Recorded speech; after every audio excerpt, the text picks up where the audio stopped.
Hello, hello, hello. This is Sammy J. Welcome back to the channel. Today we're going to talk about the Canon Canonet QL17 G3. QL stands for quick load and 17 is f1.7. It's a great sharp lens. And this camera is 50 years plus. So it's 50 years old. It's hard to find. I did a couple of auctions. If you watch this channel, you've seen I've done some box opening on that. And anything below $50 is trash. So join us on this journey. Join us on this channel right now.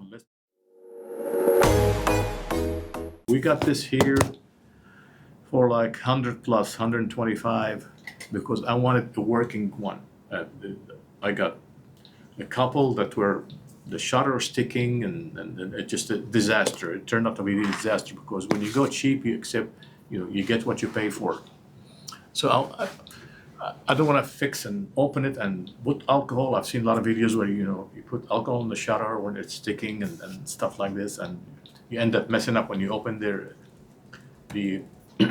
trying to disassemble the lens. The ring it's made from aluminum. It bends and this is not for me.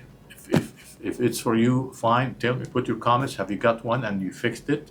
You got one, pretty inexpensive, and you just open the lens and use some alcohol and you clean the shutter and all the blades, and now it's open and closes freely. I wasn't successful in that, but anyway, so we got one here from Japan, and it says near mint. So and it was pretty expensive, but on the Canon Canonet, they're 50 years old. If you want one that's working, you have to pay the price for that. And why everyone likes this? That's why I got it. I want to experience. I don't want to watch a video and see other people use it. I want to use it myself, share my experience with the community, with you guys, and tell you is it worth it. I don't know. I mean, I keep hearing about, Pentax K1000 and Canon AE1. I mean, they're very expensive nowadays. And then we got Ricos, we got Olympus, we got other brands that will do the same thing. But for whatever reason, the Pentax K1000 is going for hundreds of dollars. And I don't understand. And the Canon AE1 or AE1 program, these are they're hotcakes, even though they're getting old. And I mean, if you own one, let me know. Share your comments. Is it still working? Because I understand the internal electronics is starting to fail. And so you need to open your mind and try to use some other things. Nikon FG is a little bit snappier. Anyway, follow this channel if you like photography in general, or you like 35mm photography. And now we're talking about 3D printing too, so we're on a journey. And they got QL19 and there's QL17 without the G3, but and there's the I don't know, a couple of other QL17, but the G3 is supposedly is the one that's pretty good, sharp pictures there. You will talk about it here. There's tons of videos and a lot of great people. I watch other channels too, so we need to support each other. So here it is. The case is, I mean, I can clean it a little bit, but keep it normal. It's leather. Yeah, it's great. So we're gonna open it, and we're gonna take it out of the case. I can tell you quickly the camera needs a little bit of cleaning, so we're gonna unscrew it from the bottom.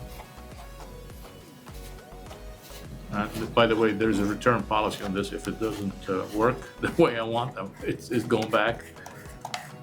Might cost me a few bucks for shipping, but I'd rather have that than buy one where you're stuck with the cam with a non-functioning camera. So overall, it's a little dusty, but I don't know. I'll clean it with some vinegar. Overall, it's in good shape. Doesn't have a lot of dings on it. I like it. What matters is the lens. Remember, with 35mm cameras, two things: the film you put in it, ISO 200, 300, 400, Kodak, Fuji, whatever, and the lens. Everything else is mechanical. It doesn't really matter. So for a new user, this is great information for you. Okay, so the lens is clean, super clean. The lens is unbelievably clean. It doesn't look like it's been opened. Maybe it's been serviced before, possibly. Yeah, it looks, maybe it's been serviced too. I don't know. Yeah, it's been serviced, so I can see little nicks there. So that's great. That means they cleaned it. So overall, here it is. The Canon Canonet QL17. This camera works without batteries. That's the beauty of this. You can use the Sunny 16. If you don't know what Sunny 16 is, I got a video just specifically on that, simplifying it. Just quickly, I'll tell you what it is. You put it on f16, and whatever film you have in there, let's say you have 200 ISO, the shutter speed will be 1/200. That's how simple it is. Now, there's other options too, so watch my other video on that. So you put it on f16, and you shutter 1/200, and you take a picture if the light meter is not working. If the light meter is working, you know, use that and go from there. This one here, it's shutter priority. That means you can put the lens on A. Here there's a letter A. So the f-stop will be automatic, and you can play with the shutter. I don't know why everybody likes this. The shutter is limited to 500, 1/500 of a second. I don't like that. I like at least 1,000 or 2,000. We'll see, but you know, for street photography, this will work. Okay? They call this the poor man's Leica. It's not a Leica. That's my point of view. It's not a Leica. Leica has more features than this.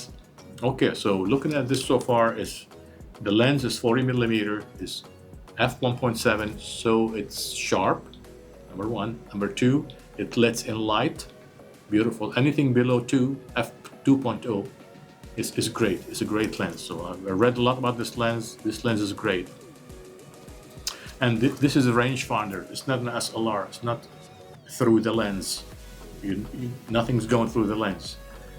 It's a rangefinder, and I'll have a specific video of what does that mean and how does that work, and is it different from SLR, and do you need to do anything differently, and how does it focus and all of that. Okay, so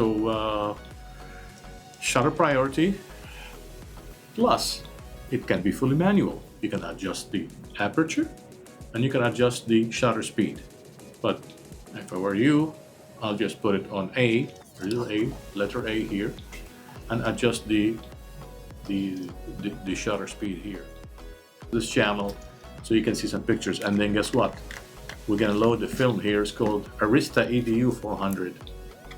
Arista EDU 400. So I'm gonna put the camera from top so you can see me how I'm loading the film, and this is supposed to be quick loading. Yeah, so we're gonna put the Arista 400 black and white film. We're gonna load it in the QL17 and go in the field, take some pictures. So let's crank it, you know, pray first, then crank next. I don't think the shutter is gonna, one unique thing about this, if you put the aperture on A and it can't take a picture, it doesn't have the proper f-stop and the proper shutter speed, it's not gonna take, so there's nothing wrong with the camera. So what you need to do is move this to f1.7, and I keep it on 1/250th of a second, and let's crank this and let's see. Now it took. I don't know if you can hear it.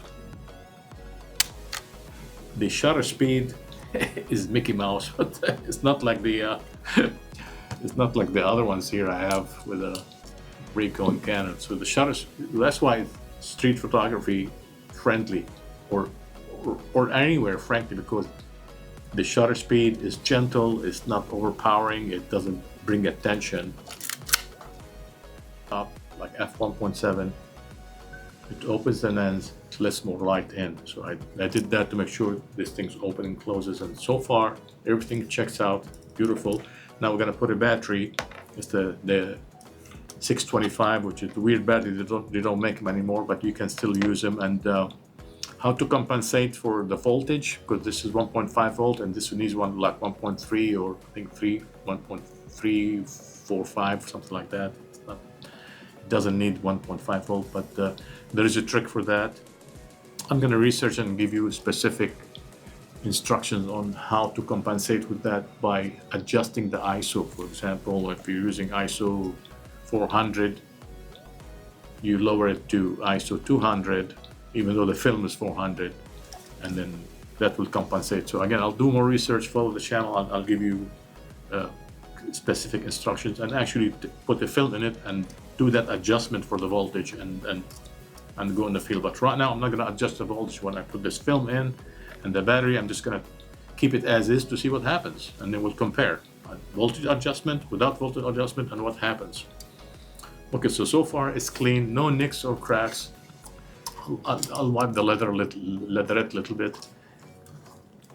The viewfinder is spotless. I wish I can show it to you from inside. So we're gonna put the battery in, make sure the check battery button is working, and everything else. But first impression, and I don't know why people like this. I mean, I'm not against it. So far I like it, but trying to go here and change the f-stop or change the shutter speed, I mean, if you got big fingers or I don't know, it feels all cramped together. Tell me what you think. Do you have one of these? I mean, you're in the field.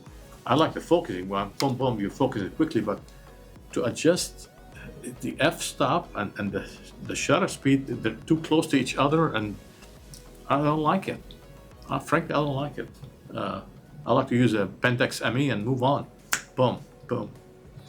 This thing is just too fiddly here. Too fiddly. And not discovery or tip on this. When you have the aperture ring on A, then the light meter will show you the f-stop. In fully manual operation, the light meter doesn't tell you anything. So take it as is. So if I'm wrong, let me know. If you have one of these, let me know. But when it's on A, then the light meter tells me at what f-stop I am, and I can adjust the shutter if I want bokeh or want, I want, fast, slow, whatever. Because f1.7 will give you good bokeh, f16 is going to be, everything is clear. But again, I cannot control the f-stop, because once I put it on A, the light meter works and the camera just tell you it's right now it's f 2.8. You want bokeh, you have to play with the shutter speed and hope it's going to give you 1.7. I don't know. So again, this is a shutter priority camera. It's a beautiful camera. Frankly, you need to use it into shutter priority and move on. To use it into a fully mechanical, it's a little fiddly. Do I love it? Yes, we love it. The most thing I love about this is the shutter speed. It's quiet, it's not overpowering. Let's put some film in it and go. Revision for what I said. I'm not gonna put film in it right now because it needs a light seal. I don't wanna have some light leaks in there. So we'll have a separate session, we'll put the film in it and we'll go in the field. So it'll be, is there other options? Yes, there is. So what do we conclude from this video? Don't get a cheap one. If you're buying anything below the $100 mark on this, you're buying trouble. These are hard to fix, especially when you open the lens from here. You're gonna scratch it, you're gonna mess it up. I messed up one already. And so I broke it into parts and I'm selling it for parts. Now, if you buy one of these and there's dust or debris in the viewfinder, it's not the end of the world. That's fine. You can open the top and clean it, or just, you don't need, it's not the end of the world. Cleaning the viewfinder, there's tons of videos out there. They show you it's 3 screws and you take it out and you clean it. I've done that. But tinkering with these, they're very delicate. I don't suggest anybody tinkering with these unless you know what you're doing, I guess. Do you have one of these? Give me your opinion. Do you like it? Do you like the hold of it? I mean, the graph is there's no bump here, but again, these are rangefinders. It's a beautiful camera. I love it. Canon Canonet QL17 G3. Yes, it's worth it.